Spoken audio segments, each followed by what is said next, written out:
கைலாஷ் யாத்திரை சென்ற தமிழர்கள் 103 பேரில் இதுவரை 21 தமிழர்கள் பத்திரமாக மீட்கப்பட்டுள்ளதாக மத்திய வெளியுறவுத்துறை தெரிவித்திருக்கிறது.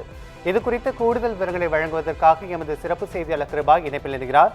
வணக்கம் கிருபா. 21 தமிழர்கள் மீட்கப்பட்டதாக மத்திய வெளியுறவுத்துறை தெரிவித்திருக்கிறது. கூடுதல் விவரங்கள் என்ன? ராஜேஷ் வணக்கம்.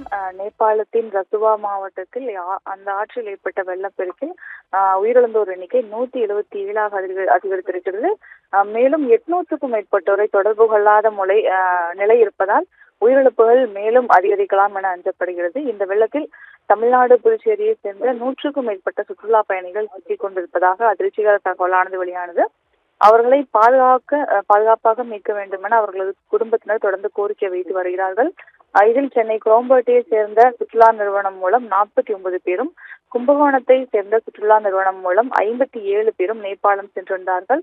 அவர்களது நிலை என்ன என்பது தற்போது கேள்விக்குறியாக இருக்கிறது. அதே போல அங்கு அவர்கள் கைலாச சுற்றுலா பயணத்துக்கு சென்ற போது இந்த வெள்ளத்தில் சிக்கிக் கொண்டு நிற்க முடியாத நிலையில் இருக்கிறார்கள். இந்த நிலையில் நேபாளத்தில் சிக்கியிருக்கும் தமிழர்களில் தற்போது 21 பேர் பத்திரமாக மீட்கப்பட்டிருப்பதாக வெளியுறவு செய்தி தொடர்பாளர் தெரிவித்திருக்கிறார்.